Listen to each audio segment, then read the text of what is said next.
This show is part of the Goblin Broadcast Network, mate. You probably knew that, though.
Welcome to the Gamers Haven Podcast, a gaming podcast for game masters of all gaming systems. So grab your dice bags and we'll get your game on.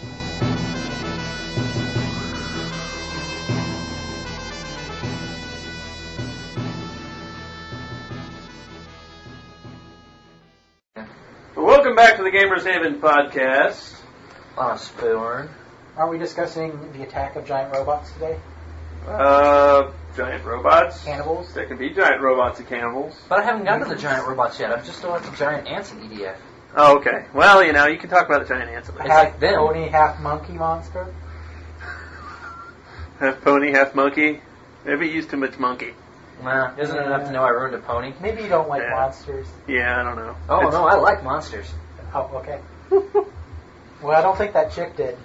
No, we're talking about, we're getting into our races, magic, and technology stuff. So the end of our world building series, at least for now, anyway, until the muse comes back. Well, our world building series has been somewhat spotted, but we are brand new at this. Sort of our stream of consciousness type of podcast. We should have a podcast about stream of consciousness. Okay. When did you go all David Lynch on me, Jeremy? Oh, when we were at good old On the Border. We had the most horrible service I've ever had in an On the Border restaurant ever. Yeah, that was pretty Smurfy. I'm not really sure about that. The fact that he, almost blatantly tried to tip Ethan's plate of food into Ethan's lap. Yeah, he didn't clear off anything, and he was really into the guys behind us. Yeah, And the women that were across the way. He was so smurfing horny, he was trying to get them to go home with him. Well, did you notice, though, the guys behind us, while they were jocks, you could tell by their tone, they were like, this guy's an idiot, you know? Yeah. Because he was sitting there being all friendly-like, and, service. What's up with that? Yeah. It's about the attitude, too.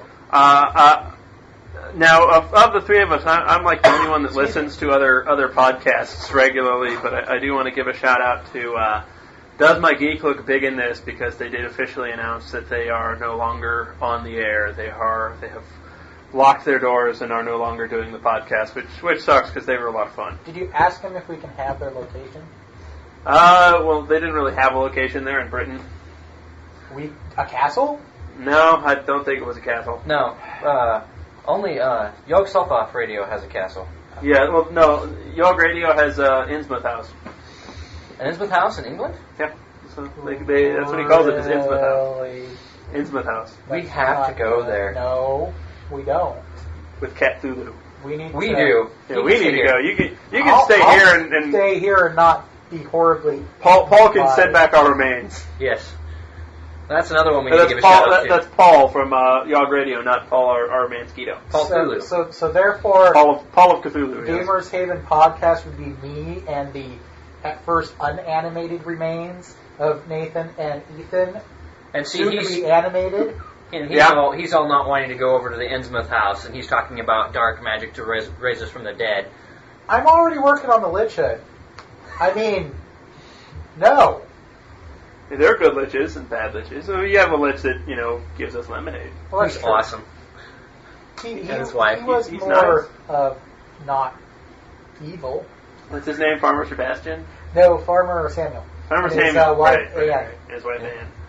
Who's nobody's quite sure. It's never been established if she knows she's a lich, or if the retirement just goes on forever.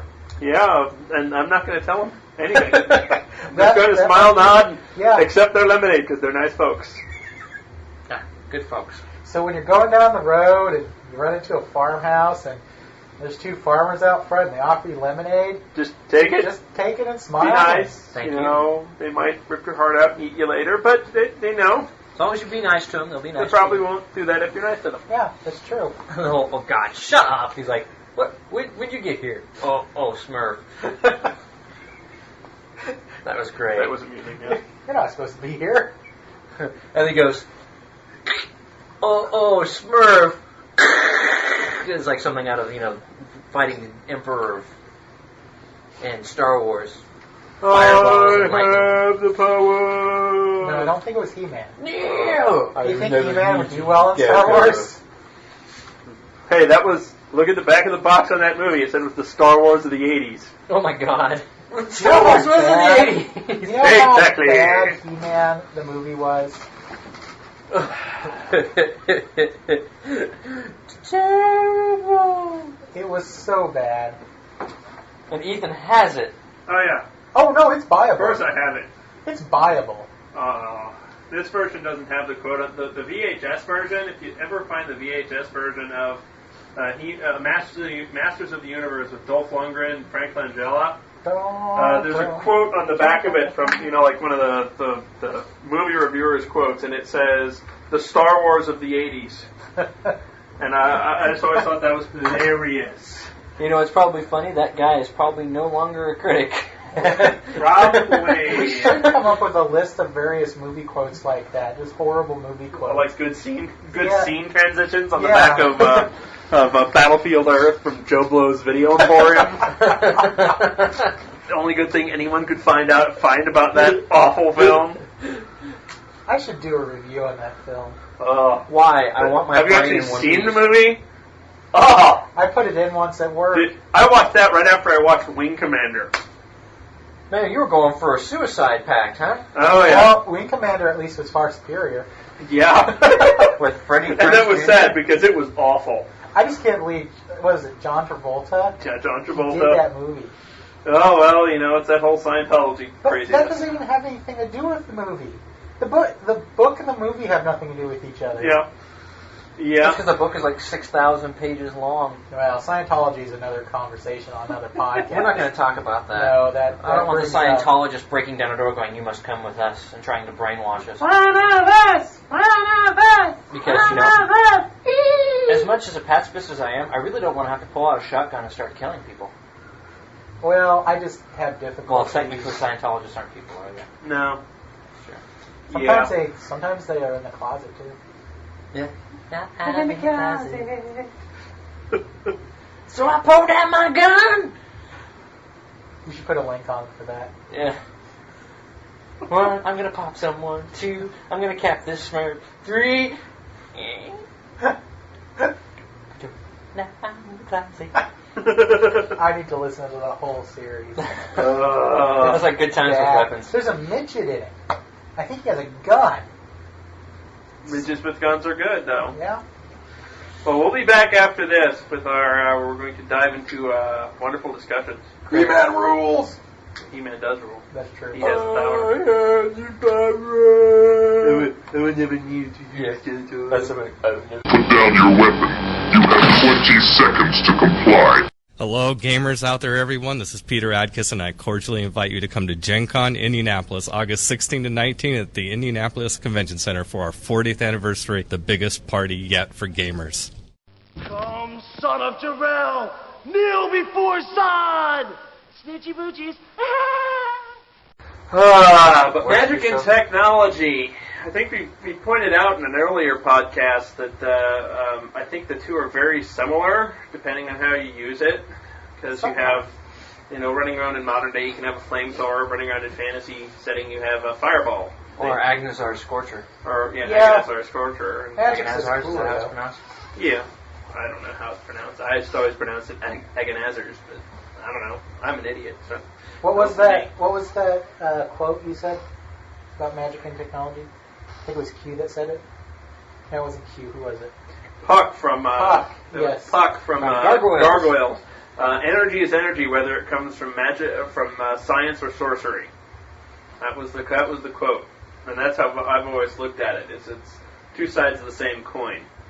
There was a great cartoon back in the 80s that I saw called Flight of Dragons, based on a book, and it sort of dealt with magic and technology in the same way. As science became more accepted and more prevalent, magic faded away, and it's sort of like the two are. I always sort of look at like the two are Flip sides of the flip coin. sides of the same sort of the same scale. Whereas they can be balanced, or one can be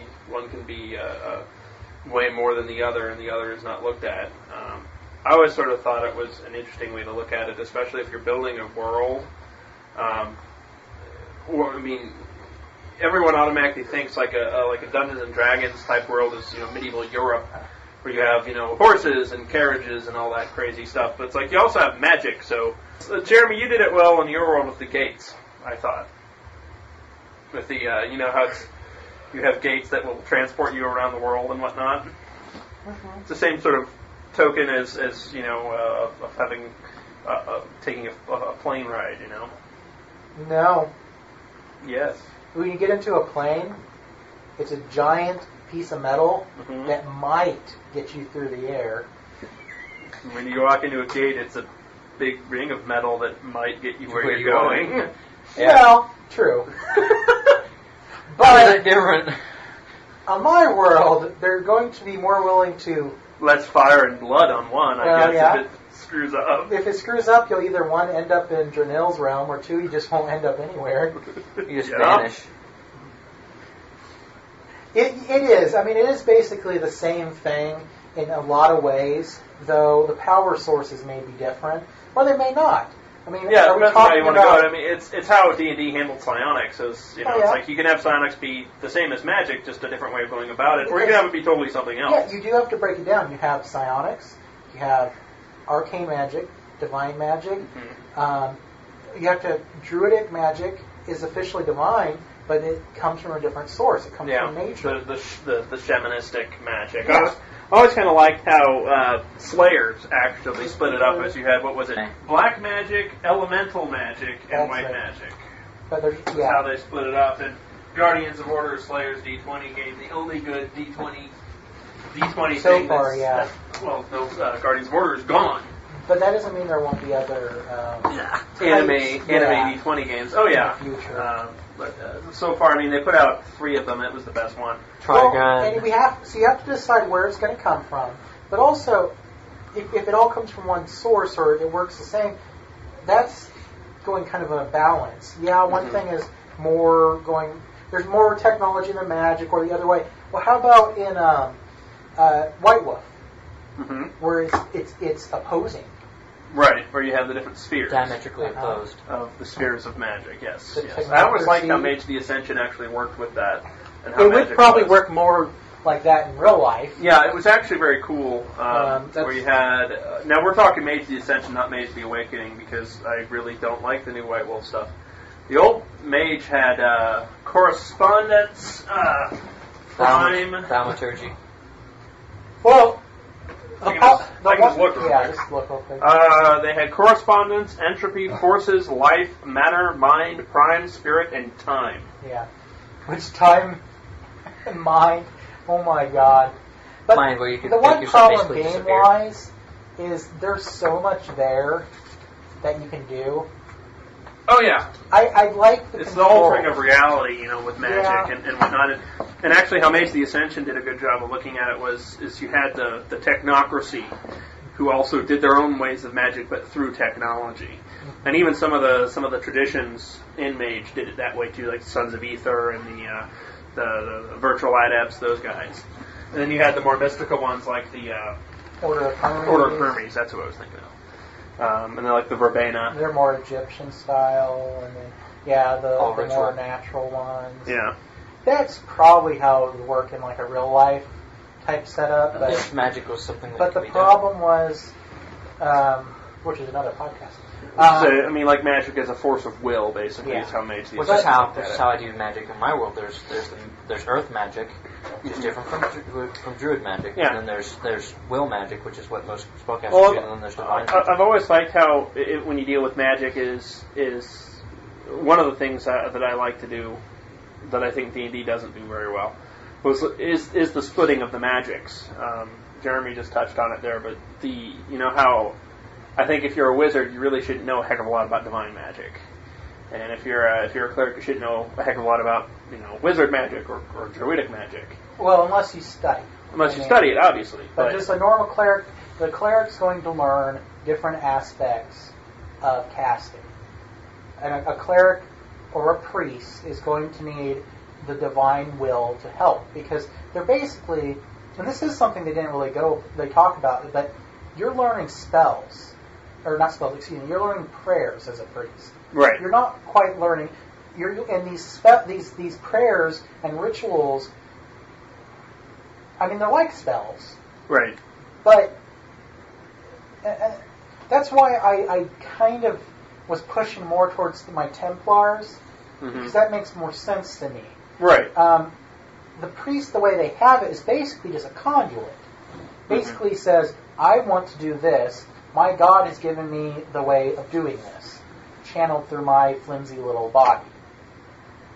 Well, while mages, they have the power of the word. The power of the word locks the spell into their mind, and they release it. That's why the spell is actually disappearing, because they're releasing that. It's not that they don't know the spell per se. It's not like the spell disappears and it's forever gone. It's the energy that they're trapping in. That was something we argued about a long time ago. It was so simplistic, and I'm like, no, but that's not how I see it for the D&D setting. They're not saying that your mage sits down with this book. He knows what his magic missile spell is. Right. He knows the ritual, but when he rereads it, when he focuses on it, he is putting that spell through those words, those gestures, and arcane foci or materials into his mind, and then he releases it. So it's not like the spell disappears, he doesn't know it, he forgets it, he just can't use the energy again. Because he's already dissipated. He's already used the energy. So it is kind of a will thing, but it's also a word thing and a material thing. It's by sheer force of will that they store the magic.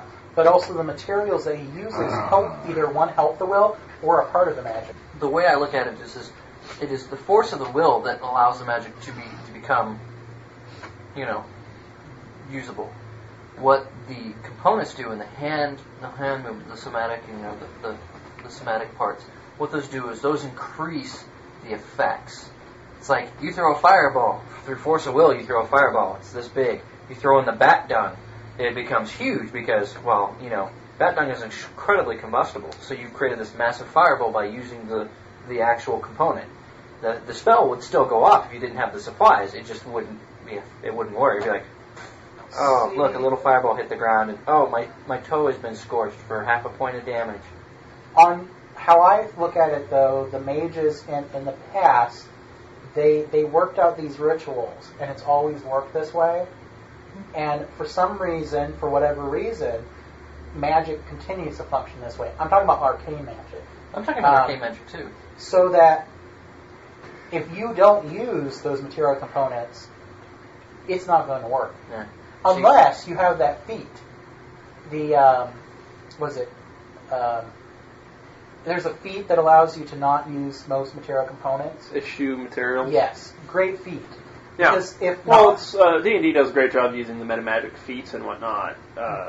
Even the craft item feats are good. They are. Despite what Robin says, I like the craft item feats. Her thought on it is, why are you... Okay, when they talk about experience points, a lot of people look at it, well, I'm losing my knowledge.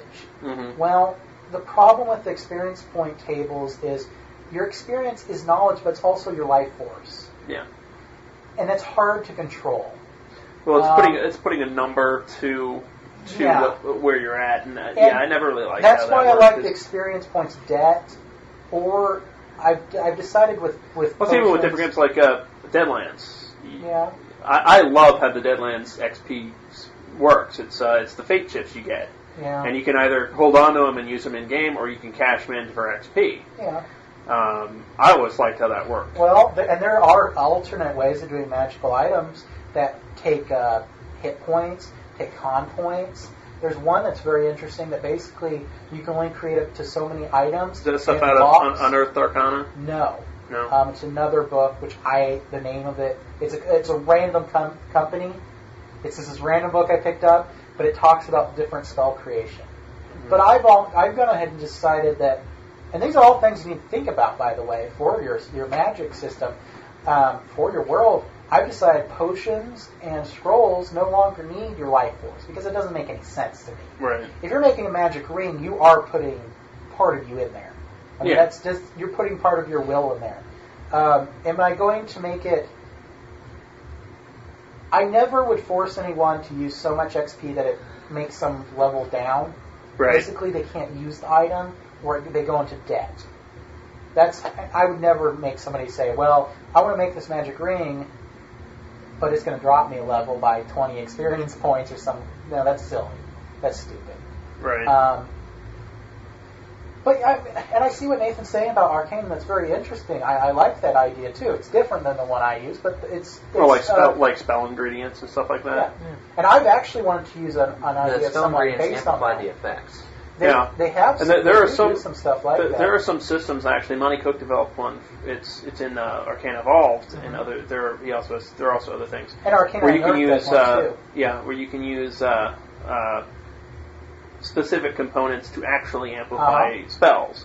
And it's not just like the bat guano for the fireball. It's you have that, but you also go out and find another substance, the special gem powder and stuff like that will do something else to the spell. That's not something I'm going to bring up with my players. It's up to the players to ask.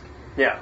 I always thought that was a cool idea. It's very much more customizable. You had a lot more to it, where you could it made it more important to go out and find materials. But you have to make sure that you're not turning your campaign, though, into just a monster killing for their parts, though. Yeah, yeah. Because, I'm sorry, if a GM does say that to me, and I'm playing a mage, or even if I'm not playing a mage, depending on the character I'm playing, the first thought is, I need to go kill some monsters. Mm-hmm. This is a way to make money. And while that's... Because a low-level character, they don't have any money. Oh, yeah. The thing realistically is there would be people who would go out and There hunt will these be. things for it. So maybe players should be It able would to be do rare that. then. Yeah, and or you have to extract it in a certain way, Yeah. or various things. Like, hey, we need the bile of this monster. Well, here, I brought this bile. Well, that won't work. Sorry, it's Not to been mention- contaminated. You didn't extract it right, et cetera, et cetera, et cetera. Some of the monsters you go after, you couldn't go after.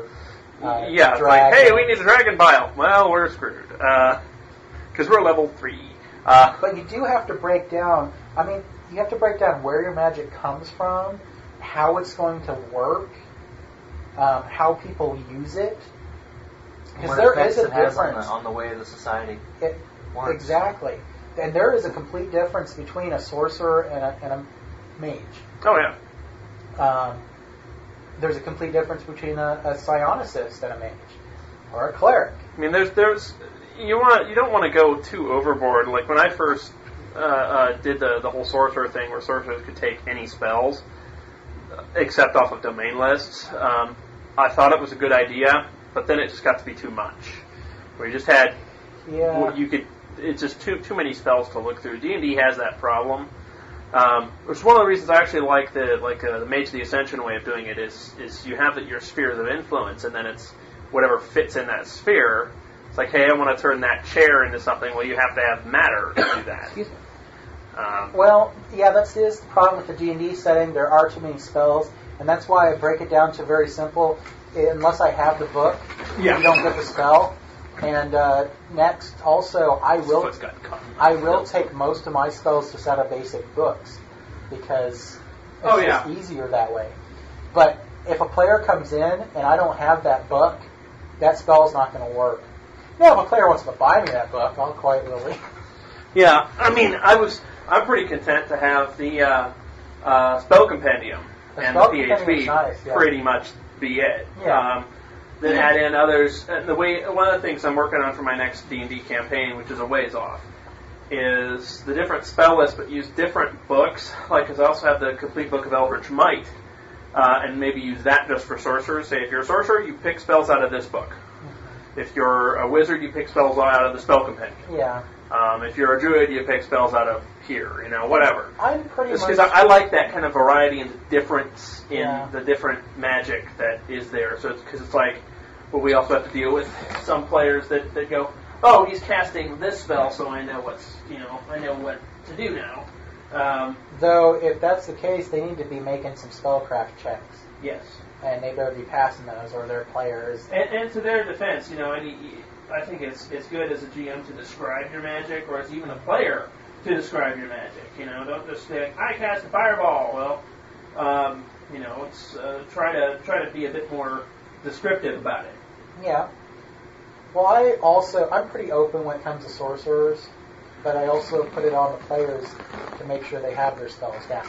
Right. Because, there's a lot to choose from, but they're only going to be casting limited spells. Mm-hmm. Clerics might... And paladins, I would say. I would sort of lump how paladins do their magic in with clerics. They're conduits for their god. Yeah. And there's so many paladins or priest spells. That's why if somebody wants to play a priest but not worry too much about it, I say go with the Templar. Just because it's a lot simpler. Oh yeah. It doesn't mess Well, with I'm playing the cloistered cleric in yours, and I have the huge spell lists, but I deal with that. Yeah, because you chose to do that. Yeah. But I mean, for some people, it's like, oh god, that's too many spells. And really quick on the cleric thing is my brother made a comment the other day. I was talking to him about his Talus campaign, and he said something about his fiancée Eunice is playing a cleric because no one else would. And and even in World of Warcraft, it happens. Is you guys mentioned it, was how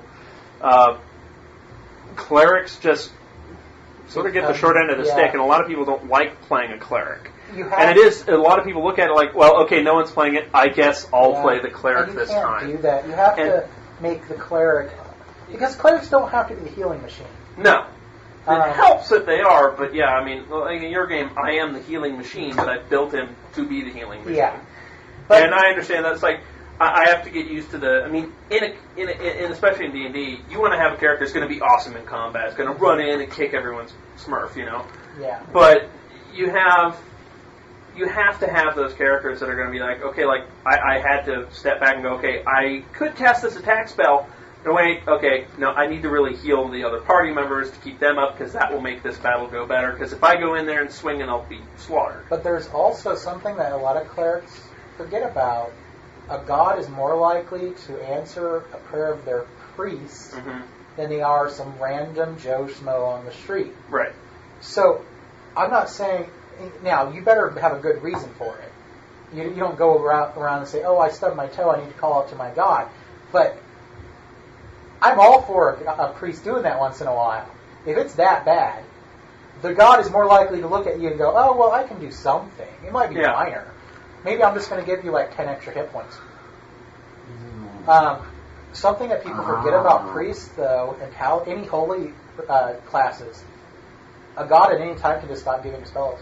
Yeah. See the arcane and the sorcerers and the psionists? Yeah, people think about it much more in terms of with paladins than with priests, but yes. Yeah, if you don't follow the god's tenets, and it's... Hey, I'm passing out pamphlets for Room Lords, everybody. I mean... But it could be some... I'm Pope Room Lords, happy and a player and a character might not even know why at first. Suddenly their spells will stop coming, and they're like, what did I do? Well, because some religions have so many rules. Yeah. Well, it's like Deadlands. Going back to Deadlands, I love how the magic works in Deadlands. With faith-based characters, you have the three different types of magic in Deadlands. You have the arcane magic, which is through the hucksters, and then you have the divine magic through the blessed, and then you have the shamanistic magic through the Indian shamans. There are other magics in the game, but those are the three main ones. There's also like black magic and voodoo and Chinese magic. It sort of goes kind of nuts, but with faith magic, with clerical magic and holy magic, is you have, depending on the religion you go with, check out the Fire and Brimstone book.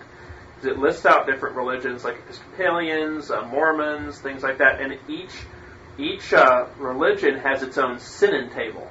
And if you sin, if you go against the pretext or the words of that religion, well, bad things are going to happen. You're going to start losing your abilities to cast spells because you've gone against the precepts of that religion, and it depends on what religion you're in. It doesn't go into the game never really goes into which religion is right because, well, who cares? But I always like that you have to, it's like put up or shut up. It's the before you preach what you practice what you preach sort of mentality. And that's something, if you're going to play divine magic, a player needs to remember that. Yeah. It's not what they want. It's what their god wants. Because you've chosen to be a cleric, you've chosen to channel the magics of your god, and you have to follow that law. You have to follow your divine law. And there could be purification rules. There could be all sorts of simple things. It could be as simple as, well, you didn't bathe quick enough after going through that sewer or whatever. Right. Because as a priest, you have to be clean. You have to be purified. Right, or it could be a sort of a ritual you have to go through. Go back to the social rituals, where you have to be baptized every 2 years or something like that. You can't kill. Can't kill, right? Some priests. That makes it a little bit difficult. Yep. But it's still doable in an adventuring party. You're keeping your friends alive. Does that mean you can't cast offensive magic? Not necessarily. There's nice little feats that allow you to turn that into non-lethal. Right. That's in subdual damage. Basically, all of this about magic is you need to figure out, 1, the source. 2, you need to figure out how you're going to break it apart. Does it all come from one place? Does it come from different places? Is it used differently? Is it just will and the material components allow you to increase the magic? Are material components, you have to have them for arcane magic? Do priests have to have their holy symbols? Do they not? Do psionicists need focus? Is psionics different than magic? Is it the same? All of this stuff is important. We've talked a little bit about, in previous podcasts, I believe, about the effect of magic on society, but that's very important because magic is going to change how people think. Magic in its own right is technology, in my opinion, where you have. It's another side of the coin. It is. Well, you think, like I keep telling people, it's like you think about it. You have in modern day, you have buses, you have electricity. You know, it's like where a wizard would cast a light spell. Oh wait, you have a flashlight. It's the same effect. It's just doing it in different ways. Well, let's talk about the technology side, Right. and then we'll talk about combining the two. Right. Technology goes into manufacturing and is a much more accepted form of magic in its way. Because if you take, It's a accepted flashlight, here. yeah, accepted here. It might not be accepted elsewhere Right. because technology. I mean, yeah, we know technology. It's the easiest thing to know. Sure. Yes. If you flip a switch, this happens. You Yes. press a button, this happens. You It's turn on your technology. flashlight. It's like there's an owner's manual that tells you this is what should happen when you turn it on. Think of a D&D game where you take out the magic, hmm you put it in the far future, but the world itself and things like monsters are scientific experiments that have escaped and bred true. Right. And wizards are those individuals who are able to take the technology and use It's it. the concept of the techno mage from Exactly. Babylon 5 did it. Mhm. They had techno mages who used technology to Yeah. simulate magic, and they were still very mystical and very honored yeah. peoples.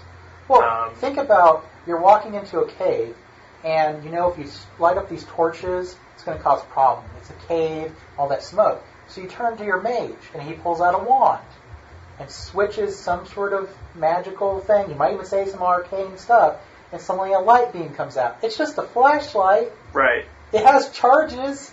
It has batteries. Nope. Is he going to tell you that? No. Nope. Does he even understand that? Not necessarily. Yeah. He may believe he has to say to arcane things, and the reason why his so-called magic doesn't work, even though its batteries are running out, is because sometimes it doesn't, or he didn't do the ritual right. Or even he may have to say those words because the flashlight is voice activated. Yeah, depending on how far in the future. Right.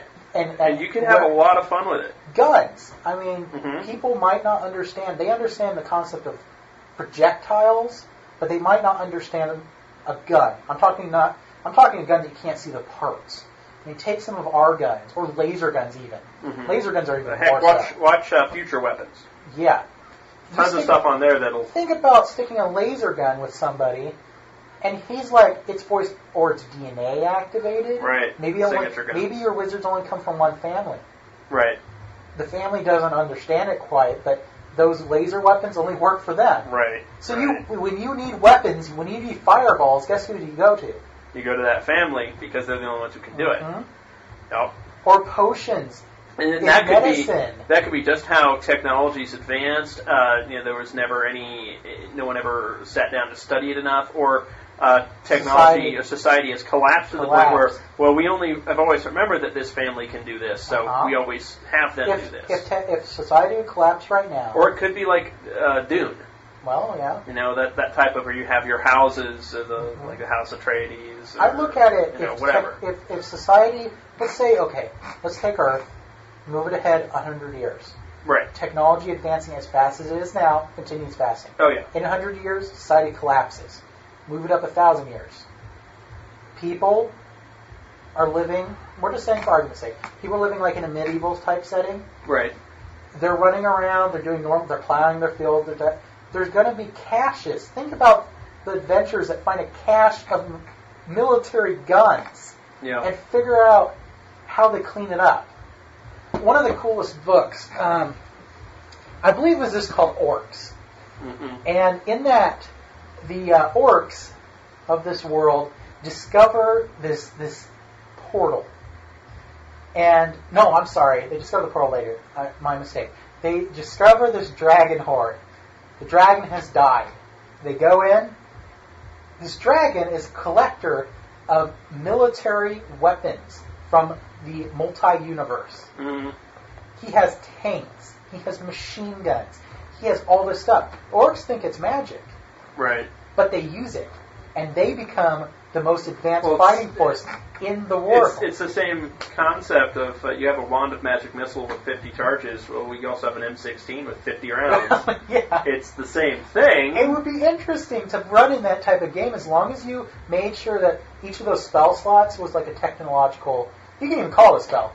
But Yeah. just allow it to be like, maybe a magic missile is, I don't know, it's a pistol Yeah. that only shoots so many things. But it would have to be mystical looking. It'd have to be different, because once people start figuring out, well, I've got this crossbow and I've got this gun, bullet guns, those aren't too different. The gunpowder, yes. But I'm talking like laser gun. That would work great. Yeah. Potions as medicine. I think it'd be neat. It really would. Oh yeah, I agree. It's the two I think are more interchangeable than people realize. And think about how has technology changed our world? Oh yeah, I mean, look back 100 years look back, 100 years ago it was 1907.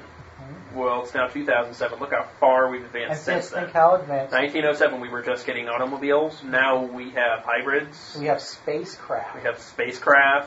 And it's just going to continue. We have these, hydrogen fuel cars, is so planes. Important because what happens when satellites on your fantasy world, whoever is, and it doesn't have to be a race, but a lot of times it turns out to be the gnomes. And that always seems to be somewhat unfair. Yeah, the gnomes are the dwarves generally, is who they end up being. But what happens when some person comes out with a combine? Right. Or the steam powered. Steam Steam powered. The steam powered cotton. No magic. Yeah. It's cheaper to build. Right. Well, it's the same thing as look at the Industrial Revolution. Is we went from being primarily an agricultural society to being an industrial society, where society did a flip-flop. In an agricultural society, you had families that stayed at home and did the farming. The mother did not go out and do farming; she stayed in with the kids and everything. The mother would go out and help in the fields. The kids would go out and help in the fields. And you stayed at home in rural areas, where when the Industrial Revolution happened, everything became more urbanized. You lived maybe out in a rural area, then you commuted to work, and you like the father, the husband, whatever, would go earn a living, while the mother was then thought to stay at home with the children. Yeah. We're still in that mindset now. And there is that flip, that dichotomy there. Is you have an agricultural society versus an industrial society. Well, and you take into account gunpowder and all that. And it would be interesting, it's all part of industrialization. To even just build a fantasy world without any magic, and not even do old technology. Just have it be a normal medieval society, but at that verge. Mm-hmm. I mean, because... Well, go watch several of Akira Kurosawa's movies actually deal with themes like that as the end of the samurai. Yeah. I've watched a movie like Yojimbo or The Seven Samurai, where you have the samurai and their way of life basically coming to terms with guns coming into the picture, and how one man with a rifle can be deadlier than a samurai who's trained with a sword all his life. Yeah. Well, and also in a world with magic.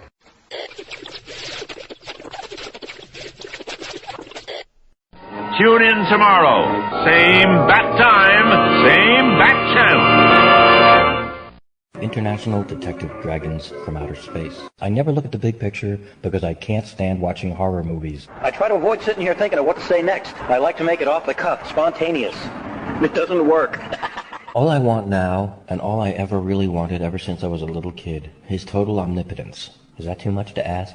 I could even get out on a limb of wild speculation. I know, pretty odd thing to do for this podcast. I could fit your brain in a hollow pea, I swear. That's just two clear cuts, two black and white. It's all point of view, don't you understand? It's point of view. Oh, man, every other podcast is better than mine. That's enough. Whining time is over.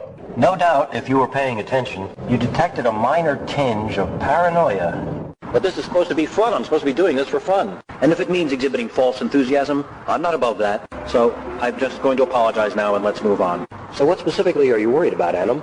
You would probably want to grab me around the neck with your arm and pull my head off. Did that make any sense? Name's Ash. Housewares. Well, today on the three-parter, Nathan's got a nice little rant. I've got character, and Jeremy is going to give us a nice review. So we'll kick it off with Nathan's rant.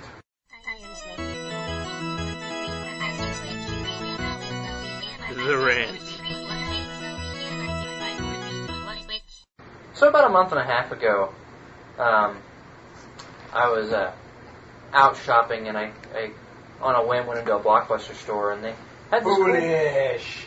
Yeah, I know that now. They had this cool program they were doing for games, for video games. PlayStation 2, Xbox 360, games like that. That you pay a set fee. It's like $20 a month, and you can rent unlimited games a month. One at a time. Or I could pay $2 more and rent two at a time. But I barely have enough time to play one at a time, let alone two. So I decided to pick that up because it's a lot easier than like GameFly, which was the thing I had before that, because it took them a week to get your game back and a week to send you the next one. If you're listening, GameFly, open more distribution stores. Team up with Netflix. I don't care. Do something, because it's ridiculous that it takes a week for me to get a frickin' game. That's another rant. But anyways, going back to Blockbuster. So I've been having a really good time with this. I'll run a game for a couple days and play it. And if I beat it, cool. If I don't, and I like it, I put it on my list of stuff to pick up when I have money, which, is 20 years from now. So, I've been doing that for a while, and I decided to pick up and run a game called Call of Duty 2. I'm sure you all know it. On the Xbox 360, it's supposed to be really good. Haven't played it. The third one was okay, but it's story-driven. It sucks. So I picked up the second one. Everything seemed fine. Got it home, and was looking at the DVD, and the DVD seemed, well, the little circular part looked fine when I looked at it, so I put the disc in the drive. The drive made this nasty clunking sound. And it said, unreadable disc. So I popped the disc out and realized that it looked fine until I flipped it over, and the plastic was cracked on the internal ring that holds the disc in place. And a massive chunk of plastic was missing. Closed my drive door on my Xbox 360, it made that wonderful clunking noise again. Took the disc back after fiddling with my Xbox 360 and realizing it wouldn't read any games anymore. At all. So I took the game back, and the response was, we're terribly sorry that we broke your $400 piece of electronics. Here's a rebate on the game that you rented, $8.56. Here's our customer service number. They'll help you deal with the Xbox 360 problem. And if that doesn't work, here's the corporate office to call them. So first things first. So the store did their part. Yeah, the store did their part. The store's fine. I don't have any problems with the store. Actually, after I got my Xbox 360 fixed, I went back and I rented another game. This is the buck passing? Okay. Yeah. No, they did what they could. All they can do is reimburse the cost of the Every corporation has to pass the buck up, Ethan. Yeah. So I called Micro Center the next day, and thankfully my Xbox 360 is still under warranty. I did the extended 2-year warranty, and Micro Center just actually swapped out the machine, gave me a hard drive. Oh, that's cool. And I just put it on. Fine, no problem there. But I called Blockbuster's customer service office, and I explained what happened. And the first words out of their mouth was, we don't have to do anything with that because it's in your terms of service agreement that you agreed to when you decided to use that service. I said, well, I wasn't handed any paperwork. They went, oh, it's on the internet. Here's my problem. How many people in the United States have internet access? About 84 million. About 35 million of those have high-speed internet access. Okay, I have high-speed internet access. We get 7 megabits per second. It takes 45 seconds to load the Blockbuster page because they have very slow service. On top of that, to get to the page that actually talks about the gaming, the total access pass for the gaming, it's 3 pages buried deep. If you're waiting 45 seconds on high speed, you're going to go somewhere else. 1. 2, people are known, and this was a study that was done in some science magazine, for each additional click that people have to go through to get to the information they want, the odds that, or the percentage of people that actually will click drops exponentially. 1 click, it's about 80%. 2 clicks, it's about 30%. 3 or more clicks, and it drops into the 10% range. So people aren't knowing, aren't finding out what they need to know. 1, because they're not being given the information when they actually agree to it, sign up to it at the store, which the store should have that information on hand. 2, the information is hidden in a spot that most people won't get to because no one has the patience anymore. Thanks to the environment that places like movies and instant gratification has provided us with. So my problem is then I was like, all right, fine. You guys don't want to deal with it? I'll go up to the corporate chain. Told the same thing. Now all I got to do was talk to a secretary. Didn't even get to talk to someone in a claims department. Just a secretary. They wouldn't even forward me to a claims department. They're actually receptionists. It's a receptionist. Yeah. It's not a second. Wow, They're whatever. gone. Gotta be politically correct here. Oh, like, I'm doing a rant, like I have to be freaking politically correct. And maybe somebody will correct the receptionist part. Yeah, I'm sure they have some new name that's like flight attendants. Desk attendants. Desk attendants, yes, they're desk attendants now. I thought they were specialists. My problem, yeah, they're desk specialists, sorry. It's like me, I'm an IT lackey. What's my title? Computer support specialist. Or, I'm sorry, system support specialist, because I do more than computers, I do phones too. But anyways, that's another rant. My problem is if we're going to have to be dealing with this sort of crap, they need to give us this information up front. That way, the poor people at the store, and it wasn't their fault. I mean, they checked the discs. But these cracks were so minute, it was hard for me to see it. And, I look at this type of stuff all the time. But the people at the stores are the ones that are going to get the brunt of this crap. Not the customer service, not corporate. The people at the store who have no control over what's going on. They can't do anything. They are not obligated to. Most of these stores are franchises in the first place. They don't have the money. 90% of the money they make goes back to corporate headquarters for using the name Blockbuster, which I think is crap. But they don't have the ability to do anything. They can't. They don't have the rights or the capabilities. They're not given those. And they're the ones that are going to get stuck with all the people coming in and screaming and suing. It's not the store's fault. Corporate needs to step up, give out the information, make sure it's available for when people do this stuff. Otherwise, Blockbuster's going to go down in a flaming ball of fire. As Jeremy puts it, they're like the 2-cent whore that overcharges you and wears the fake fur coat.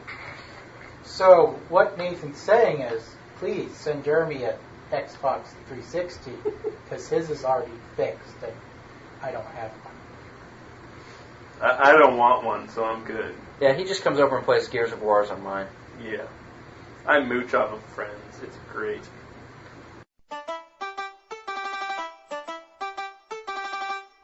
We've got character. Today's character comes from my original D&D campaign. A character that I pulled out of my nether regions for an adventure that I needed just something there. You store people in your nether region? It's crazy. That's creepy. Hey, you do it too.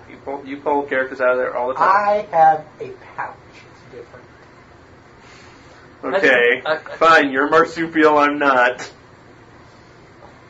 Are you an egg-laying monotreme? Sometimes. Whoa. When the mood hits me right. Anyway, this love is in the air. Everywhere I look around. So anyway, this character I have, I pulled him out of my buttocks for an adventure. Just sort of needed him on the fly, and he ended up becoming a rather prominent character in the game, and ended up being the main villain of the first campaign altogether. He was a pit fiend named Farid. Farid sort of took shape when a druidic character we had melded into this magical stone, passed through it, and ended up hanging within this black void that had all these crazy monsters locked in it, including the Tarask and various other nasty creatures, and a man in a stovepipe hat playing poker. Then there was also a pit fiend there that spotted him and went towards him as this druid was scrambling to get out and crawling back up through the stone. This pit fiend grabbed a hold of his foot. Well, the druid character figured he got out just fine, but little did he know he allowed this pit fiend named Farid to escape from this prison. So, flash forward several game sessions, and the characters are getting their butts handed to them by an NPC, basically an NPC militia captain that was evil and was just smoking them horribly. So it decided that this devil was going to pop in and do his little benefactor a favor because he got him out of this prison. So he did this by horribly murdering and killing this gentleman, chopping him in 2 pieces and doing various nasty things to him because he's a pit fiend after all. At least he paid him back. Well, this was only part of the paying back. I'll get to the rest here. Great. Yeah. Later on, this druid figures out that this pit fiend is following him around, wanting to repay him for his generosity in getting him out of prison. Whereas some people would be happy to have a being of ultimate power be in their debt. This was a pit fiend that was probably one of the most twisted pit fiends. That's why it was locked up. So I determined, well, this guy said, this druid character said, hey, I just want you to leave me alone. And this pit fiend basically made it obvious. It's like, okay, I'm going to repay you for helping me, and I'm going to do something big for you. So, tell you what, if you go get me this item and give it to me, I will leave you alone. I will stop harassing you in all ways, shapes, and forms. He's already bargaining with him? And and the character went, okay, that's fine. And so the pit fiend said, okay, and a contract appeared. Stupid. And the druid signed said contract. Oh my god. Now, I actually printed out this contract and typed it up and everything so he could read it first. And he still signed it. I could probably dig it out and maybe scan it, put it on the website. I think I still have it somewhere. If you have it, scan it, put it on the website. Any of my first level characters would be like, no! No! So this character goes off and finds this item, which is on the desk of this high priest in a floating citadel. Now this high priest gives it to him, says, well, if you need it for your faith, here you go. Oh my god, I didn't hear this story. Yeah. So this character, there's more to it. This character did some other things, but this isn't about this character. Anyway, stuff, yeah. This character gets the item, and then later that evening, the party's camping. He calls upon this. He's going to go off into the woods and call upon this pit fiend. Well, the pit fiend doesn't really want to wait, so he just appears in the campfire, steps out, paralyzes everyone except for this character. So meanwhile, the paladin and the fighter are like itching to kill big nasty evil thing. So the pit fiend in front of everyone. Question, real quick. Did the party know about the pit fiend? No. This was all privately between me and the fighter. So now they're seeing this pit fiend. This pit fiend appears off, goes up, talks to the character, says, "Do you have what I've asked for?" Oh my god! And the guy hands him this little music box, basically. And the pit fiend goes, "Excellent!" Opens it up. This little music tune plays, and this little energy light flies out. And the pit fiend closes the box and tosses it in the fire. He goes, "Okay, that's all I needed from that. It's been nice knowing you." Disappears. Everyone goes back to being unfrozen, and of course... And they didn't lynch him? They were about to when the druid suddenly cried out in agony as all of his powers were ripped away, because what happened was this item that he got for this pit fiend Farid was a godly wish spell that actually replaced the god of the druid, which was Alona, with the pit fiend. He took her place. And Alona, in an effort to save this druid from this horrible evil that was going to happen, ripped her power from him. It was the last action she did. So nice of her. Yes. And it was her sacrifice.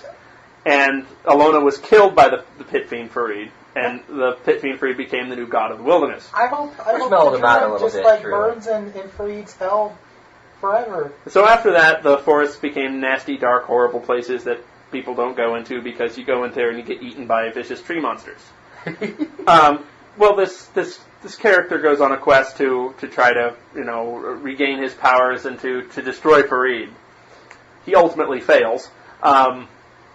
And hopefully, and the other characters end up helping Farid kill Farid's own children in order to basically regain balance. And Farid goes on with his existence, godly existence, and the characters go on with theirs. The druid character does become his little dog on a leash. Kind of funny. Anyway, fast forward several millennia, Farid has systematically killed the other two gods of the wilderness and taken their power because he doesn't like sharing. And now is one of the primal gods of nature, along with the other primal gods like goddess of the sun, etc., etc., etc. During the course of the second campaign, Farid went on to, during this god war that's going on, told the characters to go ahead and, he'll join their side if they go get him this one item from this temple in hell. Well, the characters go and get this item. It is a medallion with 1,000 hands on it. In this case, though, we knew what we were doing, and we didn't really want to, but we didn't have a choice. You didn't know it was what it was, though. You know it was bad. That you didn't know in how itself bad. did not matter. You took the medallion, you gave it to Fareed, and Fareed goes, okay, well now I can control the Hecaton Keres. Exactly. We didn't know that portion, but we knew as soon as anything we did for him was going to turn out bad. And so he went onto their side, and the good gods, or not really even good gods, but the old gods won the war because the Hecaton Keres were on their side, as was Fareed, one of the primal gods. Anyway, Fareed is now an uber-powerful deity, and has control of the Hecaton Keres. The forests are dangerous, nasty places you don't want to be. And probably in the next campaign, the character's going to be dealing with probably trying to take Fareed out at some point. But who knows what will happen there. But it's a character that went on from entirely I randomly needed him, and he evolved into a great NPC that I think everyone loves. So that's it. Loves to hate. Or hates to love, depends on how you want to look at it. From the nether regions comes a great god. But yeah, I think I still have the contract. That's messed up. Yeah, you should see if you have it.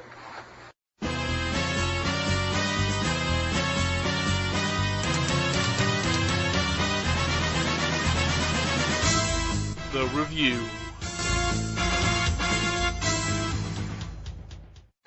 And last but not least, Jeremy's going to give us a review. Yeah, I'm going to review actually an older game called Sid Meier's Pirates for the PC. No. Is this the original Sid Meier's Pirates that came out in the 1980s, or the remake? I have no idea. I've never played the original one. All I know is on this one, on the original one, were you one individual captain who had a ship? Yeah, it came out in 1989. Does this one come out recently? Has it got 3D It's graphics? the recent one. Yes. Yeah. Okay, this is the remake. Great game. Basically, you are the young son of a family who is actually the family is goes into debt with an evil individual, and he then enslaves your whole family. You're able to run away, and you find out your family has been shipped to the New World. And you have to choose if you're going to be the Spanish, the English, or the Dutch. You take a ship, and as you're going to the New World, the captain of that ship is very cruel. He's hurting his crew, he's causing all these problems, threatening to murder people. So you take over the ship, kill the captain, become the captain of the ship. And you spend the rest of your time, and it's very open. Now, yes, you can only go around the Caribbean area. That includes parts of Mexico and Florida.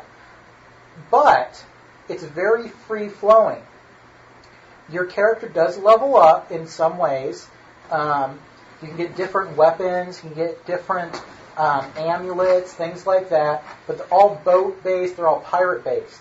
Now you can either follow the storyline and hunt down this evil leader's henchmen and find your family members, or you can just try to become the best pirate ever. And you can join up with the different groups like the English, the French, the Spanish, or the Dutch.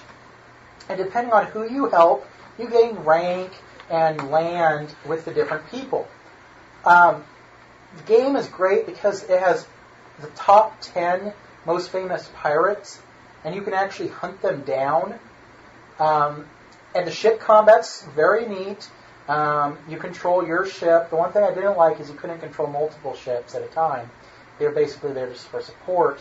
You could switch ships. You could switch ships, but not really in combat. That was a complaint. But you had different types of combat. Your combat was either you could use your cannons with normal shot, chain shot, or grape shot, or you could actually attack the ship and you can sword fight. And the sword fighting is really funny, really fun. It's very easy. It's all based on timing and hitting the keys right. Also, for social things, you can meet the governor's daughters, and you do special things for them, and you can dance. I never liked that part. It's too hard. But it does increase your social rating. The game is a lot of fun. It's very simple. It's probably about $9.99 now. No, it's still 30. 30. I bet you can find it cheaper elsewhere. It's worth $30 though. But I bet if you go down to a half-off game store, someplace like that, you'd be able to find it, a used copy or something. Sid Meier's Pirates, great game, came out recently. Kind of cartoonish. Doesn't hurt the gameplay at all. So I recommend it. Give it a try. Nice video game.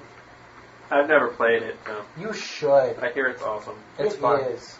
And what's great is you can run it on a very low-end machine, too. Yeah, anything can basically run it. And also, they do actually have either a PS2 or an Xbox. They have an Xbox version, but I don't think they have a PS2 version. And that concludes our three-parter. Conan, what is best in life? To crush your enemies, see them driven before you, and to hear the lamentation of your women. That is good. That is good.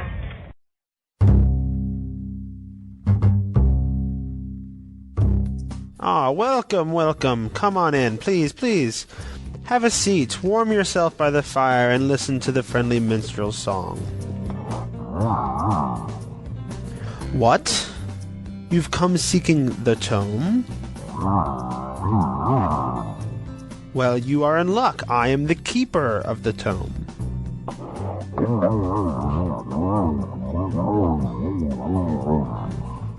And what would you do with this mighty podcast? Oh, good. You have the right idea. You see, the tome is a source for expanding your understanding of Dungeons & Dragons and what various books have to offer. The tome's knowledge is endless when it comes to Dungeons & Dragons. So sit, listen, and become a sage of great renown. The Tome is a Dungeons & Dragons review podcast focused on official content. You can find the Tome at http://thetome.podbean.com or search for the Tome on iTunes. I am Paul Blucher.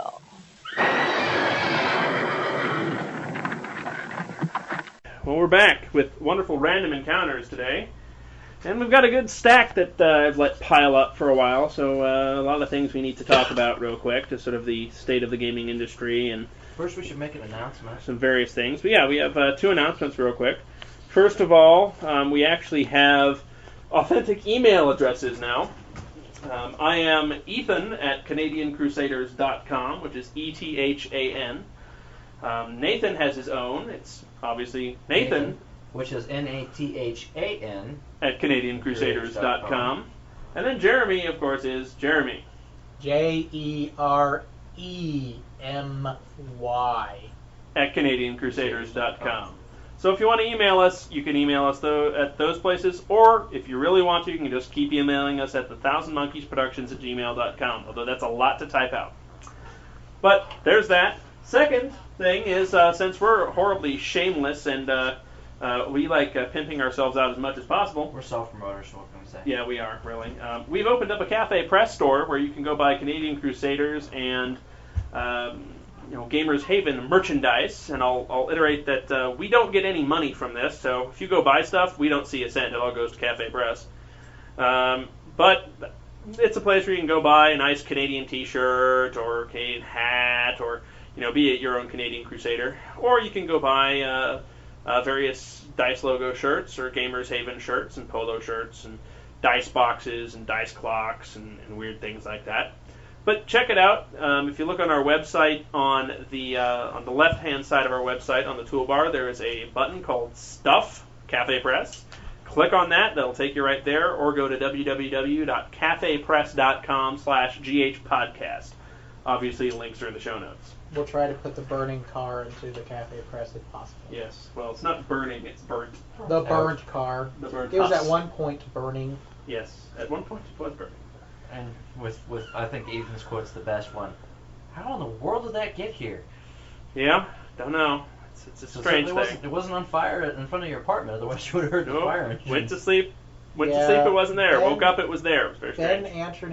Anthony and Andrew, though, saw some hoodlums wandering about, though. So maybe they caught something on fire and then... Don't know. Still would have thought I would have heard something if, like, the rending of metal and whatnot. But anyway, first up, we have just something I want to give some feedback on from the forums from our friend the Pantsless Jedi. Still didn't find those pants. He needs those pants, man. We should make another announcement. Okay. Well, for those of you out there that go to Gen Con every year, just for the heads up, Ethan and I and my wife will actually be there this year again, like we've been for the past how many years now? Oh, this is year 11 for me, year 10 for you, I think. Year 10 for me, year 11 for you. Yeah, we've been going for a while, but we're going to be there this year. Becca's only been there 5 times. She's been there ever since she's been dating me, so 5 times. This will be her 5th time. And we don't like Jeremy, so he doesn't get to go. No, I've only been once, but I went to good old Milwaukee, which was awesome. Yeah, Indianapolis is even better. Milwaukee. The place is huge, but Milwaukee. You need to drag Robin along one year.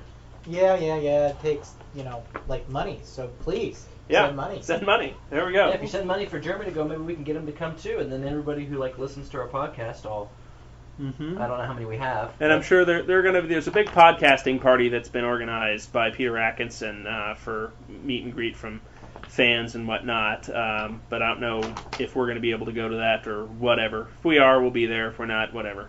If not, you'll be outside tapping on the windows going, "Let us in, we do a podcast." No, I've already got us an invite, but it's on Saturday night. So you guys leaving we've already Sunday? we're leaving Sunday, plus I might have a game. So because I'm going to Gen Con on vacation and I want to play games.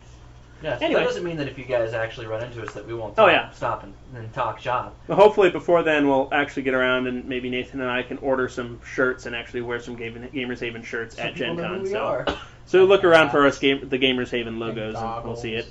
I'm actually planning on having some business cards out, and the Pulp Gamer crew might actually is going to have a booth there, and they're going to have business cards and flyers for a bunch of different podcasts, and one of ours is going to be there, hopefully. You can dress up like Cthulhu and run around the hallway. And now there's enough people doing that already. Yeah, you just blend in with everybody else. Yeah. But anyway, our friend the Pantsless Jedi. Still no pants, dude. Dude, you need pants. You really need pants. I mean, are you wearing a muumuu? I mean, come on, wear At pants. least get a kilt. A kilt would work. You need a kilted Jedi. The Force doesn't cover up your parts. No, and those robes are open in the front, so it's just wrong. You need pants, man. Please. Anyway, the Pantsless Jedi said this on the forums. Have you ran any games that are just off the wall, nutty, or downright insane? Then he mentions, obviously, Munchkin and the Ninja Burger games from Steve Jackson Games. Now, yes, we have run some nutty off-the-wall games, not just in the typical ones. My personal favorite is always Paranoia XP, the only good game published by Mongoose Publishing. Mandatory. Upgrades are mandatory. You run your April Fool's game once in a while. Mm-hmm. I try to run a Christmas one with cannibalistic elves and reindeer. And I run my Halloween Cthulhu game. Halloween. So I think a lot of the fun ones are within established games, but there's so many cheap-ass games. There's Toon from ones. Steve Jackson. I think Steve Jackson Game puts that out. Kill Dr. Lucky Deluxe. Kill Dr. Lucky. Anything from cheap-ass games is generally a hoot. The Killer Bunnies. Totally Renamed Spy Game. The Totally Renamed Spy Game. I mean, you got card games and role-playing stuff that are just great. Killer Bunnies. We've played Killer Cosmic Bunnies. Cows. If you can find Monkey Arena. Scavenger Hunt. Mm-hmm.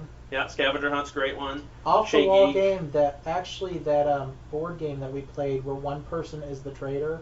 Oh, the Trail of House on the Hill. Yes. It's a great game. Off the wall, a lot of fun. Great game. Fun. Out of print game, but a great game. You can still find it. Yeah. But I mean, you could take an established game and run around. We had somebody who packed himself up with nitroglycerin, and when he was shot in the sewer, the whole town went up. Yep, that was interesting. Stuff like that. That was in a Palladium system game. Then we also have guy who straps dynamite to him, runs out into and gets killed in a Deadlands game. Thankfully, ending a bad campaign. I was quite happy to have that thankfully ended. Yes, thank you. I thank you for ending that campaign. Because I was so pissed. Oh, I wasn't having a good time either. So they wanted to stop adventuring and build a brothel or something. Yeah, it was not. It was dumb. 2 out of those 3 people are gone. Well, actually, it was only those 2 that did it. It was only those 2. They just need to die. The rest of us were anyway. The rest of us being wanted to actually carried along, and we were pissed. But the second campaign was much better. is Yes. much better. We'll be getting back to that soon. But yeah, there's tons of fun, yeah, crazy games out there, or take an established one and make it crazy. And if you've heard of any, post it on the forums, drop us an email, any of that stuff. we want to know. We want to hear about that stuff because But we love the off the wall crazy games sometimes. And maybe you should adventure for some pants. Yeah. I mean, you can buy pants online, man, and have them delivered, please. But that way you really, don't even have to go out. But you can adventure for them too if you want. That's true, but he might get arrested without pants. I will not be very arrested. carefully. I am wearing pants. I have the Jedi mind trick. Dude, we're not in Australia. That's true, we're not. All right. The next bit of random encounter I have is something from Gary Barrett. Which I gotta say, this is very interesting. I thank you for this. Yes, he just listened to episodes 17 and 18 of Gamers Haven and thought we might be interested to know that the second edition Deities and Demigods is actually available as a free download from Wizards. It's a rich text document, so it's just text, mind you, called Legends and Lore, and this is also a PDF on Paizo, I believe. It's available in the Downloads Old Edition Downloads section, and I'll put a link to it in the show notes. It's near the bottom of the list of the page in the Rules section. If you look in Wikipedia, he also pointed out, you'll find that it was renamed Legends and Lore in 6th edition because they did not want to offend fundamental Christians. That is so awesome! And obviously now it's back to being deities and demigods. Perhaps, and he says here, as it's back to being deities and demigods for 3rd edition, perhaps they now want to offend fundamental Christians. Hope you find this useful. The Legends and Lore RTF document is less than 1 meg and it's free, so it's the right price. So cool. Anyway, his screen name is The Pagan, so I think that fits. But we thank you, Gary, for dropping us a line. Yeah, that's giving awesome. us that information and that's making me great. laugh, because that is that's really funny. Yes. That's funny. All right. That was great. Another piece of feedback we got was from Steve Irwin Davidson. Said, great show, guys. I've finished getting caught up to date listening to the old podcasts. Cool, thanks. I was wondering what your thoughts were on L5R, which is Legend of the Five Rings, and its D20 version Oriental Adventures by James Wyatt.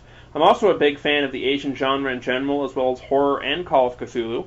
I was also wondering what you all thought about mixing and matching concepts from one genre to another. Specifically, I've been prepping an Oriental Adventures game for a while now, and have recently been thinking about adding the sanity system from, presumably from Call of Cthulhu, I would guess, from into Oriental Adventures or Legend of the Five Rings.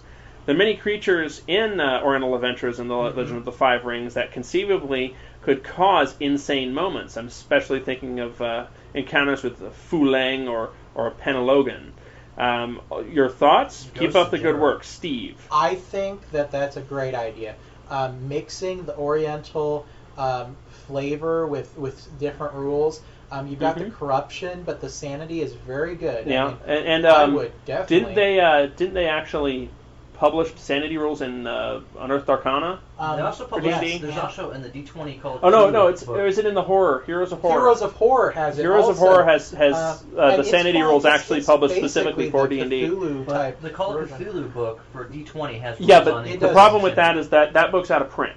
Oh. Yeah. Heroes of Horror is still in print. You can find that. Cool. If you can find the Call of Cthulhu D20 anywhere, pick it up because it's hard to find now. The mixing is great. No, it's not. It's a good book. It's really interesting to have an Oriental culture adventuring with Eastern Europe. And I ran I believe it was 2nd edition Legend of the Five Rings. It wasn't D20, and it was a lot of fun. And I've played it. I've used Oriental Adventures numerous times in my D&D game. It's a good book. It's a very good game. It's a beautiful book, good book, and I love. I'm a sucker for Chinese and Japanese history. So one thing I would be careful with in Legends of the Five Ring, make sure you explain to your players what type of game, and also allow them. Don't be too harsh when they don't understand how the culture functions. Right. Things like expect some culture shock. Culture shock, and then I'll help them along because, for example, not being allowed to carry weapons is sometimes foreign when you're thinking about gaming, or the differences between a samurai and a peasant. That sometimes it takes a little bit of time because you might not be a samurai adventurer, you might be a peasant adventurer, and that gets you in a lot of trouble. Right. And that needs to be discussed so they know what the proper etiquette is. Definitely something to look at if you're wanting to add a bit some flavor to your game. Yeah. Also with the Legend of the Five Rings, be sure to note to them that just because their character might be a good person who's a ninja, no one else is going to see that good person when they see ninja. Yeah. Ninjas are assassins. Morality is something that differs by culture a lot of times and society, and that's something I would definitely touch upon just to explain to your players and help them. I mean, if they have the skills to do it on their character sheet, they may not understand as a player because a lot of us focus on Eastern Europe and how you that's treat the culture we most easily recognize. How you treat an Eastern Europe ruler is completely different Oh than yeah, Asian but definitely ruler. Asian rulers reviewed as gods. Definitely, Legend of the Five Rings is a good system. Third edition is out and it's back to its original base system And with the that. Dice 20's not bad. But the D20 version isn't bad at all, and a lot of the supplement books that I believe it's All Right Entertainment Group put out that game. That they did for it are actually quite good. There are some that are okay, but like Magic of Rokugan, very nice book. Yeah, it's some good stuff. All the different houses and stuff. The clans, all that stuff. It's good stuff. And the monsters. I love the Oriental monsters. Definitely one of the richest games in there. If you like the Japanese Chinese thing, there is another game system out there that came out called Qin, the Warring States. And I'll put a link to it in the show notes. And I have the book. It's a beautiful book. It's just a good read because it's very historical. I do like, and it's more about China. But it's very neat. The corruption system they use. They don't. The taint. Yeah, the taint. They don't really have to. You don't have to have alignment. You can just say, well, there's not alignment. You're just a person, but there's taint or corruption. Right. And these creatures cause taint, the tainted lands. Yeah. And I'd recommend if you're putting it into a D&D campaign, check out Heroes of Horror because it has a lot of rules for that stuff in it. Heroes of Horror has a lot of good stuff. If you have the old school D20 Cthulhu book, hey, use that too. Yeah. That was very effective. I actually implemented that in a couple of times. But and also maybe just use your sanity rules on a case-by-case basis. It doesn't necessarily have to be a complete changeover. You could just use it once in a while and it should be fine. So that's good. That's some good feedback there. Okay. Thank you for that. Well, now we're getting on to some information as far as just some interesting bits that have been going on. I think the first one there, Ethan and I saw together. I'm not sure. Yes. Is that the D&D Dungeon and Dragon magazine? Yeah. The conversation with the. Is that the one that ended the conversation with the extra person that works with? No. No. Okay. That's something. That's on EN World. Okay. But everyone knows what's going on. Paizo Publishing announced that come the September issue, or basically come Gen Con, Dragon and Dungeon magazine will no longer be in print. Now, through Paizo. Through Paizo. Well, no. Here's the official word. It says Wizards of the Coast will be moving to a kind of content currently found in Dragon and Dungeon to an online model. That's what they say. Now, WotC's being very quiet about this, and I think that's a smart thing for WotC to do. They're letting Paizo sort of do their thing and get their information out for Pathfinder, their new magazine. Which may be a good magazine. Yeah, it might be cool. I'd probably pick up the first one just to check it out. Yeah. But they're being very quiet as to what they want to do, because I think they're probably going to make a bigger announcement as far as their online content, because they've already going to be putting out they've already taken back their character creation tools and stuff like that. I'm thinking they're going to be having something to do with that. I hope they put a good tool out. But they might be having a big bundle of information that they'll be put out with different aspects, like with dragon material, dungeon material, character creator, mapping tools, things like that. If it's pricey, if it's good though, it might be. Yeah, if they do it well, it's going to be awesome. But they're being very quiet about what they're doing, and I think that's the right thing for them to do, is to sort of let this everyone simmer down. The fact that Dragon and Dungeon magazine are going away in the form that we know them, I think, isn't a bad thing. But it is kind of sad for those. It's sad to see them go just because they're staples. They've been around forever. They have a lot of fun information in them. Yeah, but there are some people basically akinning this to being raped right now, and I think that's just pathetic for people to be saying this. It's not that big of a change. No, it's just a magazine, people. Chill out. But they're still going to have another one out. It's not like and Pathfinder may very well, it might be an awesome magazine. We don't know. Give it a chance, But as far as because we haven't seen it. Right, we don't exactly. Know, we don't know much. The version might be good too. We don't know what they're going to do with this online content. So I'm saying, before you jump to conclusions, you should wait until it all comes in. And not to mention, they actually have printed. Paizo has put out the collections. They're starting to put out the collections. They put out the Dragon Compendium Volume 1, which is really cool, and I intend to buy that. Kind of pricey, but It's about $40. Yeah, it's 40 or 50. But it does. It's a good book, though. I intend to pick it up, and it says Volume 1, so I'd assume they're probably going to do another collection, They probably will after have they cease to. publication. There's not enough stuff in that one book. There's not enough room. Oh yeah, but it's good. I would recommend picking that stuff up. It's good stuff. But it's interesting to see where they're going to go with it. Honestly, I'm sort of excited to see what they do, because they could either shoot themselves in the foot or it could be a good thing. And I like what that article said. That one gentleman who was writing from Wizards on Ian World. I like how he said that Hasbro stayed out of the day-to-day. That actually makes me feel good. Yeah, that is nice. I like to know that Hasbro just wants to know about the numbers and lets the company Wizards do their own gaming stuff. Right. Which is nice. But more on the WotC front, WotC actually, right now this is sort of in the conjecture phase because we've got two different things going on, is Margaret Weis Productions announced that Wizards of the Coast is not renewing the Dragonlance license to them. Believe the exact quote, let's see here, that their agreement has come to term and is not being renewed. That's what Margaret Weis Productions has said. But the thing is, Wizards of the Coast haven't announced anything official yet. The only thing they have said is that negotiations are still going on, and that no decisions have been made. But it seems that Margaret Weis Productions might just be out of the loop. So their movie might be done. Their movie might be out. It might no. The animated movie's going to happen. That's fine. But as far as more gaming books for Dragonlance, either Dragon of the Autumn Twilight, the Dragons of the Twilight. Yeah, the first one. Have you played that game? That one's that role playing campaign is Dragonlance? hard. Is it? I read the books. The books were great. Well, but when I was a kid, they were. Dragonlance. This means a few different things. Obviously, either Margaret Weis Productions isn't going to be publishing the Dragonlance books anymore, and a different company is, or Wizards of the Coast is going to do what they did with Ravenloft, which is just take it back in house and put out a supplement for it, like they did with Expedition to Castle Ravenloft. I'm interested to see what they do with it. It is a lot of theirs. people are using the conjecture saying, well, this is a prelude to 4th edition, they're getting all their stuff back. But if you look at it from a business sense, that's not what WotC's doing. WotC's already announced their production slate for the next year and a half. Yeah. And it would be stupid of them to say, oh, hey, 4th edition now, because so many people got burned on the 3.5 revision. Yes. And a lot of anger. They're not gonna jeopardize a year and a half worth of product to put out a 4th edition now. We're still years away from a 4th edition, in my opinion.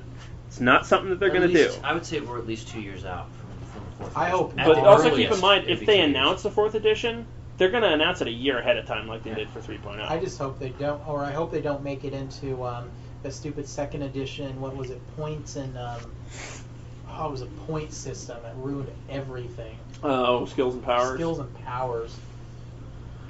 Not cool at all. But I'll put links in the notes to the two articles about the Dragonlance license and the original when they took back the Ravenloft license or let it sort of revert back. Which, maybe they'll start printing stuff on. I hope they do Planescape. That would be cool. Yeah, so far no word on that. Planescape's still being handled by Planewalker.com or Planewalker.org. Which is fine. I mean, their work is fine. But and I haven't checked the Dark Sun site, but they actually publish stuff for free. So I kind of doubt they'll spread the words too much. Yeah. Maybe Eberron will catch on fire or something. Oh yeah, maybe that'll crash their and burn world will like it blow should. up. That series is not selling very well. It's a stupid series. All the gamers that went to publish try to get their worlds published, after that came out, when someone who had already been published got published again for that, people were just so furious that they didn't want anything to do with it. Eberron is just Iron Kingdoms. And it's not even a good Iron Kingdoms. It's just kind of there. It has good aspects. Yeah, there are aspects of Eberron that are good, but I hate it most of all. I baited the online D&D game that's built around it, and it was atrocious. You're missing like half the races that make D&D D&D. Exactly. No dwarves, elves, and all that stuff. Come on. And we could have just had there was Iron elves, Kingdoms. but there were no dwarves. There was like these rock people which were goofy. There were no orcs, no half-orcs. And it's like, I don't know if they're available in the system because I won't pick up the system. I don't like the way the books look. It should have just been one book. I mean, yeah. It should have just been one. Not a series. Maybe a different. I think that's just a big and basically mistake that whole for WotC, contest honestly. was kind of weird anyway. That contest was a sham. It was messed up. I was not happy about that. And I'm glad I didn't send anything in on it, honestly. Well, I sent something in, but I knew it wasn't good enough to go anywhere, but that wasn't the point. But the point was just send it in. Moving on, the last two things I want to talk about are just some general announcements from two different companies. Have you guys ever read the Song of Fire and Ice? I've heard of it, but I haven't read it George yet. R.R. Martin. Green Ronin has inked a deal to produce a RPG or an RPG supplement based on the Song of Fire and Ice. Really? And the only reason I mention that is because it's Green Ronin, and, well, we have to mention them at least once in an episode. Because I guess we're contractually obligated. Yeah, Green Ronin, if you're out there listening, we love you. You can send us free stuff. We'll review it. In other words, what they're saying is we think your Mutants and Masterminds series books were just the bomb, and that I saw at the bookstore the other day that they had the Egyptian Adventures Hymenoptera, and Ethan pointed out to me that the only way you guys are actually going to make money off that is if I buy it directly from you. So I guess I have to order that online sometime soon. Or just buy it at Gen Con. Or buy it at Gen Con. Yeah, if I can wait that long. I think I can be patient. It's only 3 months away. Yeah. Is that the whole box Not set bad. one? Yeah. Yeah. I haven't read Ethan's. It's a lot of good. It's very cool. No money off of it when it went to publishing because of that whole... Yeah, because a distributor ran out on them, basically. Yeah, that's messed up. Green Ronin's going to publish... track them down and gut them like fish. Yeah, that'd be nice. But Green Ronin's going to publish a Song of Fire and Ice, sort of similar to how they did with the Thieves World books and the Black Company and... Black Company books were good. Oh, there's only one Black Company book. As a source I'm book, talking about the books. No, the books, right. It's a good source book. It's a very good source I haven't book. read the source book. They only have a license to do one book for it, so they put as much as possible into that book. And it's a really good book. I mean, I'm not saying Green Ronin doesn't have a few just like crap-tastic things. Oh yeah, Green Ronin does. When they put their mind to it, they put out good stuff. They do. It's not like the shotgun. They don't do the shotgun scatter. They don't do the mongoose thing. You're gonna have bad books. I mean, look at Wizards of the Coast. They've got tons of bad books. God, but when you think of how many books they put out too. Yeah. Green Ronin is more careful. They're just like we'll put out occasional one here. I hearken Green Ronin to like Blizzard, and the PC field because true. When you think about it, Blizzard's done about 30 games, about 30 games. But the thing is they still had several games that sucked. Like they did Blackthorn. That game was not very good. They did they did a couple other games. But then of course they did things like Lost Vikings. And Lost Vikings 2. And great of course, games. The Diablo and StarCraft and Warcraft series. And then WoW. Yeah, but Green Ronin does great stuff, and I'm looking forward to seeing what they do with that. As far as I understand, also HBO is going to do a mini-series based on Song of Fire and Ice as well. So I need to track down the audiobooks for those and listen to those at some point. I'll tell you about the WoW thing I saw. And finally, this is something that's just makes us all incredibly happy. Margaret Weis Productions Limited has reached an agreement with Warner Brothers Television and DC Comics to produce a role-playing game products based on the hit television series Supernatural. Oh, awesome. Yeah! We like role-playing games that feature a great mix of character, action, and story, says Margaret Weis, New York Times best-selling author and game publisher. Supernatural delivers on all three, and the show's premise is perfect for games. Amen to that. Oh, yeah. The show is like a new horror movie each week, and now we'll be bringing that experience to the gaming table. Supernatural, of course, is a hit television series that airs on Thursdays on the CW network and is produced by Warner Brothers Television in association with Wonderland South and Vision, with executive producers Mick G. from Charlie's Angels and the OC, writer, executive producer, and creator Eric Kripke, Robert Singer, Kim Manners, and John Scheiben. Eric Kripke, who you might recognize from Boogeyman, apparently. Didn't he also do... No, David Nutter is also involved in that, and he did X-Files, Millennium and X-Files. There's a lot of X-Files on here. Kim Manners and John Scheiben are both from the X-Files. Nothing wrong with that. Well, X-Files was a good show for the most part. But Jamie Chambers, author and designer of the best-selling Serenity RPG, is very excited about doing the project.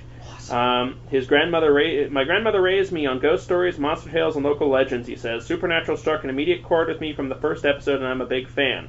I want to really bring the feel of the show to our game, including the attention to folklore, a dash of humor, and a classic rock soul. Chambers is leading a team of writers and designers to create a game where players can become hunters of monsters, either taking the role of the show's characters or creating an entirely new monster-slaying group. The role-playing game will offer an exciting game experience as well as serving as a thrilling companion product for fans of the show. The game will make the use of the Cortex system Rules created for Serenity RPG and the Battlestar Galactica RPG, also produced by Margaret Weis Productions Limited.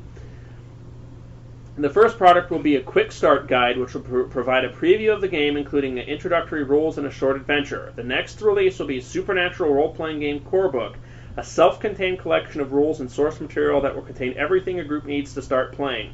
Additional products will follow the release of the core product. The entire line will be supported by an interactive website. Cool.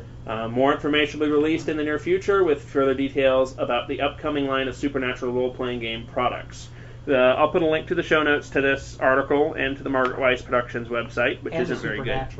And a Supernatural. So I'm digging that they're doing a Supernatural RPG. Not that I might not ever run the thing, but I'll definitely pick the book up just because it'll be a good read, I think. Cool. Yeah, I think it'll be an excellent book just to have. Oh yeah, so because it's Supernatural. And Well, I need to Supernatural pick up just Serenity absolutely too. rocks. So I'd like to see their system. System's supposed to be fairly well done. I have the Serenity RPG. So you can borrow it anytime. Well, I don't Food have on it, YouTube. so. Yeah, okay. You want to throw down? I might be able to get Paulina the Men's-Eat out here. And sad news, I tried to go and buy a copy of the Secrets of Kenya book on Friday, and it was sold out. Well, that's a good thing, technically. For you, maybe. Well, for Chaosium, maybe. I didn't buy it. Yeah. Well, apparently, when we were in Lawrence yesterday, I went over there to the crappy game store. Yeah. Which one? He'd ordered Hometown. I won't go to the Goblin Games one. I don't want to burn it down. You don't want to get sick from mold or At anything. least the poor guy that's behind the desk at Hometown is actually a nice guy. Mike? Yeah, Mike's a nice He's guy. a very nice guy. He's just a crappy store. He wishes he could buy it. He could afford a larger store. He just can't.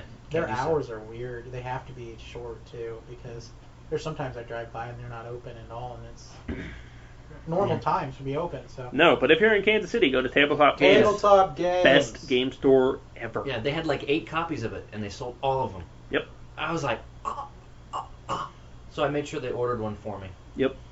They're an awesome store. But it makes it very hard to make sure that my adventure is ready for when I start up Cthulhu again after we're done with the Mutants and Masterminds game. Also, anyone out there who is still playing WoW, Nathan and his wife Becca, unfortunately have ran out of time and stuff, and are playing and Warhammer.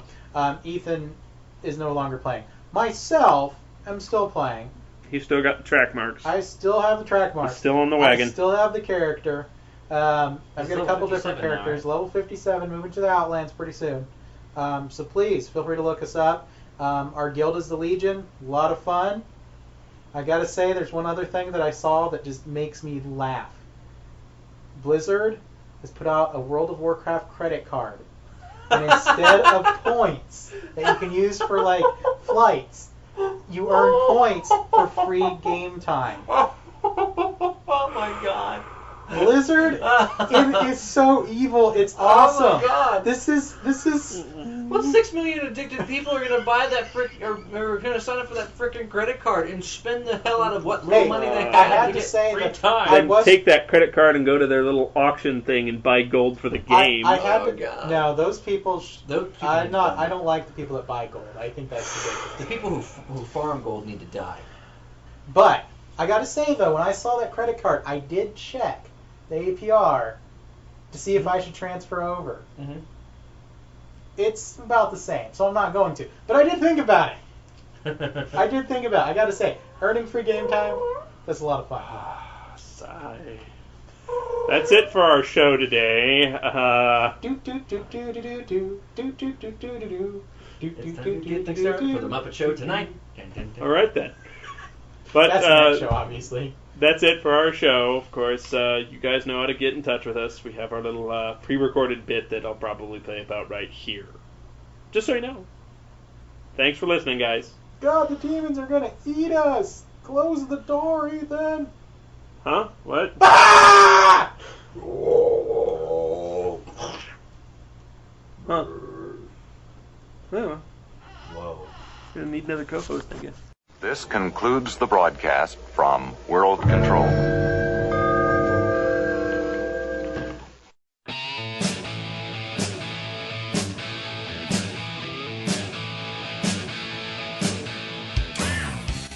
You can visit our website at www.canadiancrusaders.com. You can leave us an audio, call our voicemail line at 206-338-2414. Visit us on the Frapper map, send us an email, or go by the forums on Fistful of Comics, or go to our website and click on the forums link to get to the forums, and leave us a message there, and we'll get back to you absolutely as soon as we can.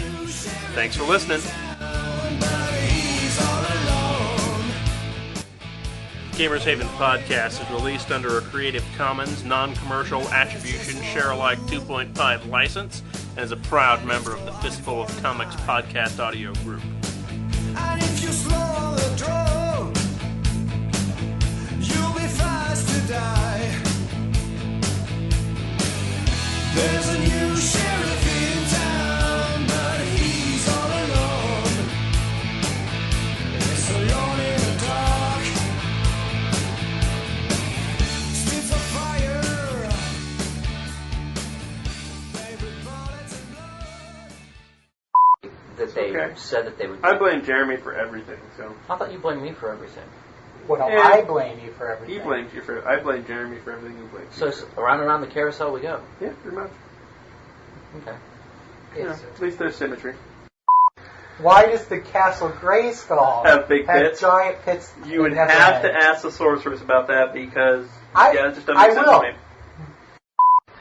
Well, see, we can't talk about Darwin's survival here in Kansas. Remember? Oh, that's right. We're in Kansas. Can't talk about Darwin. We have the spaghetti Well, we can monster. talk about the spaghetti monster. Yeah, spaghetti monster. He's cool. If I have to perform an exorcism in a house, I'll perform an exorcism in a house. I would hire a priest. Actually, if I came to a house that was that cool, and they said somebody would die in it, I would pay a priest to come out and bless it. Bless it. I watched this movie a long time ago where this volcano on Hawaii was blowing up. But unlike the normal eruption, it was like eating the whole island. Yeah, and they had to get the scientists out. Underneath the island. And they had the scientists, they're getting on a helicopter.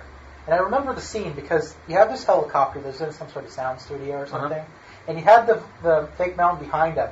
And every once in a while the wind would hit, and they have people holding onto the sides of the helicopter, like all of the non-scientists, but all like the native helpers. It was horribly racist. It was a bad movie. But they would get blown off by the wind, and they would show them plummeting to their death. And they wouldn't die when they hit the ground because they'd hit from the magma. And then they'd burn to death screaming, and I'm going, I don't know the name of this movie either. It was so horrible. I was like, it was back in junior high. It was on TV. I was like, Sure that just wasn't a flashback to West Junior High. well, with the giant... Our lives there. What's that? The giant hallway of blood? The hellhound smells! Diego. There are things coming out of him that should not be. Off. My apologies. The hellhound decided to come over and give me a greeting. He tried to fumigate you. The only person in the guild that actually honestly believed me when I said I was a guy was I'm a hot mama. No one else would believe me. Everyone else thought I was a woman. I was like, no, I'm a guy. I swear to God, I'm a Nathan, guy. for the record, you are a hot mama. And That's that's scary. why junior high teaches you to survive in the real world. Darwin in action. If you survive being beaten to death, or, I don't know. No, that kid didn't make Apparently it's that way in Kansas.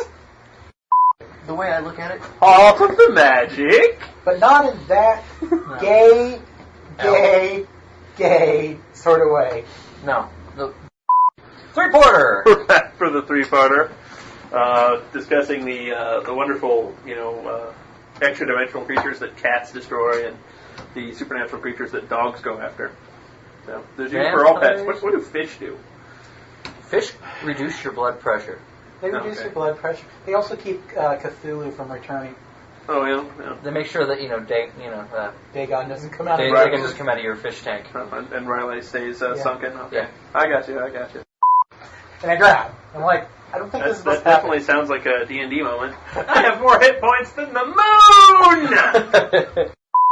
I stayed up way too late. I don't sleep anyway, it's fun. Yeah, I've been doing much better since I uninstalled World of Warcraft and City of Heroes. So, in second edition, if you had enough worshippers, or no, you could be a priest of yourself. You'd only get up to second level. Second level spells? Yeah, second level spells. It frightens me that you know this, Jeremy. Yeah.